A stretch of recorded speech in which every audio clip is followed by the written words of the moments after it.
bonjour à tous. Donc voilà, je vais vous parler d'un projet que l'on a discuté avec un certain nombre de membres de la filière, qui est l'organisation de RCP nationale pour les situations transfusionnelles complexes des patients drépanocytaires. Alors pourquoi en étant arrivé à vouloir organiser ces RCP dédiés? Eh bien, comme vous le savez tous, actuellement, il y a des RCP drépanocytose qui se tiennent régulièrement pour des avis de prise en charge thérapeutique. Et en fait, régulièrement, parmi ces dossiers présentés, eh bien, des situations transfusionnelles complexes sont signalées. Alors, dans des RCP, quelles qu'elles soient, vous invitez tous des experts transfusion pour donner un avis sur la prise en charge transfusionnelle et sur les risques. Mais en fait, on s'est aperçu que le dossier présenté, souvent on le découvrait en fait au moment de la RCP, il n'était pas tout à fait complet et ne permettait pas de donner des avis pertinents.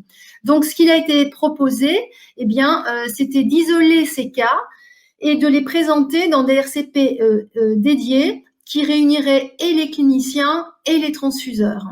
Et enfin, comme vous le savez aussi, il y a aussi des situations urgentes qui peuvent nécessiter des avis urgents et on espère que ces RCP dédiés pourront aussi répondre à ces situations. Donc l'objectif de ces RCP, pour reprendre, c'est de permettre en fait de discuter à froid de dossiers transfusionnels complexes. C'est permettre de solliciter un avis en situation d'urgence et aussi c'est permettre de conserver les données collectées dans un cadre autorisé avec ensuite un suivi du patient et pouvoir exploiter aussi ces données pour la formation, l'information et la recherche clinique. Alors voilà un petit peu ce qu'on a discuté en termes d'organisation. RCP, donc sous l'égide de la filière, en collaboration avec l'établissement français du sang. On a prévu donc de faire 2 RCP et de séparer les RCP adultes des RCP pédiatriques parce que les problématiques sont quand même différentes. Les patients adultes ont souvent des altérations multi-organes et on voit déjà pour la prise en charge transfusionnelle, quand on compare les enfants et les adultes, que les préconisations sont parfois différentes. Donc, on va les séparer et faire une RCP adulte et une RCP pédiatrique et alternativement, tous les 3e mardis du mois à 16h ou 17h. Au début, on avait mis 8h30 le matin, mais on pense à nos collègues des Antilles, donc il vaut mieux le faire en fin de journée, en fait. Voilà, et donc les 2 RCP vont être pilotés par des médecins. Pour la RCP adulte, donc il y aura toujours un pilotage double avec des cliniciens. Donc pour la RCP adulte, ce sera Anoucha Bibi et François Lyonnais. Et pour les transfuseurs, ce sera moi-même avec un autre transfuseur qui est en formation actuellement. Pour la RCP pédiatrique, pareil, donc des cliniciens, Corinne Pondaré et Bérangère Coll, et donc transfuseur, moi-même à nouveau, et toujours un collègue de l'EFS, donc qui se formera au fur et à mesure pour pouvoir aussi me remplacer. Alors, comment ça va fonctionner? On va utiliser la plateforme SARA, qui est la plateforme en fait dédiée au RCP qu'utilise la filière. Tous les dossiers qui nécessiteront un avis devront être adressés aux pilotes via cette plateforme SARA. Alors, ça nécessite une formation de pouvoir rentrer les données dans la plateforme SARA. Donc, c'est pas il faut une formation, c'est pas instinctif pour l'avoir regardé. Et donc, au début, eh bien, vous pourrez nous envoyer simplement la fiche dont on vous enverra un modèle par mail et nous nous chargerons de la charger sur la plateforme. Et donc, il faut que cette information, cette demande de sollicitation de la RCP et surtout les demandes et surtout les documents qui vont avec, la fiche et l'autre document, on va en parler, nous arrivent au minimum une semaine avant la RCP. Et ce dossier, eh bien, nous souhaitons vraiment qu'il soit envoyé par le clinicien en charge du patient, le biologiste de l'EFS et le greffeur s'il s'agit d'un avis dans le cadre de la greffe. Donc, par vraiment tous ceux auxquels se pose le problème transfusionnel. Alors, bien sûr, on souhaite que les dossiers soient complets. Et donc, ces dossiers, il faut qu'ils soient constitués d'une fiche à remplir que je vais vous montrer, des documents transfusionnels de l'EFS et s'il s'agit d'une situation aiguë, d'un CR d'hospitalisation pour la situation aiguë. Et bien sûr, au moment de la RCP, donc comme dans toutes les RCP, prévoir quelques slides pour présenter le cas. Alors, le fonctionnement, donc côté EFS, participeront systématiquement à cette RCP. Alors, vous allez voir, il y a un certain nombre de personnes, mais c'est parce qu'au décours de la RCP, il va falloir souvent mettre en place au niveau de l'EFS toute une organisation qui va mobiliser en fait le collectif un petit peu à tous les niveaux de la chaîne transfusionnelle pour assurer les supports transfusionnels qui seront décidés à la RCP. Donc, il va y avoir les référents de la filière sang rare de la région concernée.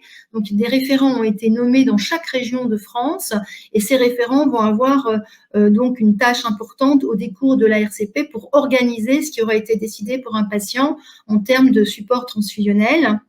Donc, le biologiste du CNRGS, il s'agit d'un dossier pris en charge par le CNRGS et donc les dossiers des drépanocytaires sont souvent passés par le CNRGS du fait de leur complexité. Les référents RCP de l'établissement français du sang, donc un certain nombre de personnes, quand je disais donc des personnes qui étaient plutôt en formation actuellement, pourront à terme participer au pilotage pour permettre que ce ne soit pas toujours la même personne côté EFS qui donc soit qui pilote et il y a les vacances, les congés, etc. Voilà. Et enfin, la référente greffe de CSH pour l'établissement français du sang pour toutes les situations de greffe. Et côté clinicien, bien sûr, tout clinicien impliqué dans le dossier du patient. Alors, donc, c'est la plateforme SARA qu'on va utiliser. Donc, je vous l'ai dit, c'est un outil de gestion de RCP. Donc, la séance RCP elle-même, elle pourra passer par la visio donc proposée par Sarah, en fait. Voilà. Et donc, ça, c'est la fiche qui va devoir être remplie pour solliciter la RCP. Donc là, c'est à gauche la première partie avec une déclaration d'information du patient, bien sûr, et aussi que ce soit pour passer en RCP ou pour utiliser les données donc de cette RCP, comme je vous l'ai dit, dans le cadre de la recherche clinique.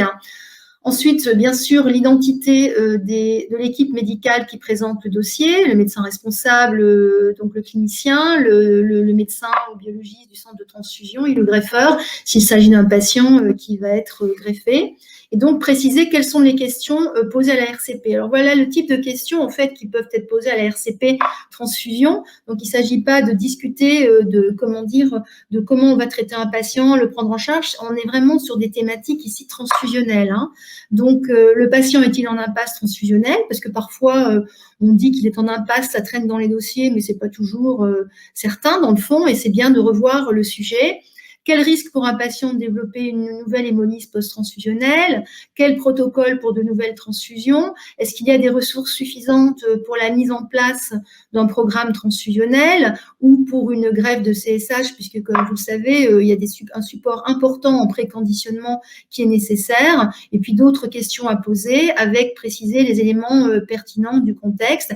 Et bien sûr, la notion d'urgence, hein, est-ce que il y a besoin d'avoir une réponse rapide ou ce n'est pas nécessaire. Voilà. Ensuite, après, il y a des données du patient avec donc un certain nombre d'éléments clinico-biologiques du patient et qui ont été là listés par les collègues cliniciens qui participent donc avec moi à l'élaboration qui ont participé avec moi à l'élaboration de ce document. Donc voilà un certain nombre d'éléments cliniques. Côté transfusionnel, on essaiera d'être très précis sur les données transfusionnelles qui vont être apportées pour ne pas se poser des questions pendant la RCP. Vous voyez, le groupe, évidemment, savoir s'il y a un sang rare, des variants, l'immunisation connue, le nombre de CGR transfusés dans l'historique, c'est vraiment important, et éventuellement les indications, les protocoles, et bien sûr, très important, est-ce qu'il y a des antécédents d'hémolyse ou pas, et si oui, essayez de donner des éléments de diagnostic de ces hémolyses post-transfusionnelles, parce que vous le savez tous, il peut traîner dans les dossiers antécédents de DHTR, et finalement, quand on regarde de très près le dossier, c'est arrivé, notamment avec un dossier à Saint-Antoine, on s'aperçoit, pardon, pas à Saint-Antoine, à Tenon, pardon, François, on s'aperçoit que finalement, c'était pas une DHTR. Et donc, on met des protocoles en place qui sont très contraints, alors qu'en fait, on n'avait peut-être pas à les mettre en place. Voilà. Et donc, s'il s'agit d'une RCP un peu en urgence pour une DHTR en cours, eh bien, elle a d'écrire l'épisode actuel et ensuite la RCP va rendre son avis. Et donc, je rappelle, fournir le dossier transfusionnel, le compte-rendu du CNRGS, le CR d'hospitalisation si c'est un épisode de DHTR en cours. Alors, on a prévu donc de commencer ces RCP le mardi 21 septembre, en commençant par la pédiatrie, donc on vous dira précisément si c'est 16 ou 17 heures, et ensuite la prochaine, ce sera le mardi 19 octobre pour les RCP adultes.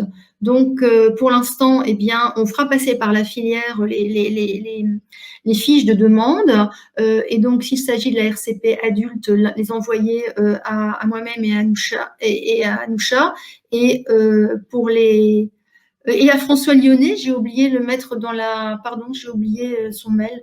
Il y a François Lyonnais @php.fr, excusez-moi. Et pour les enfants, à Corinne Pondaré, à Bérangère Coll et à moi-même. Voilà. Alors maintenant, c'est la problématique, c'est les RCP en urgence. Comment on va s'organiser pour que on puisse être disponible pour répondre. C'est arrivé, où on nous sollicite pour un sujet, le lendemain, ou parfois même le jour même, le soir, eh bien, on se réunit rapidement pour essayer de trouver des solutions pour un patient. Donc là, il faut qu'on réfléchisse un petit peu à comment ça peut fonctionner avec une espèce de, je sais pas, d'astreinte, de téléphones qui peuvent être contactés, etc. On n'a pas encore vraiment trouvé de solution pour ça, en fait. Donc, c'est à peu près tout ce que je voulais vous dire sur ce sujet.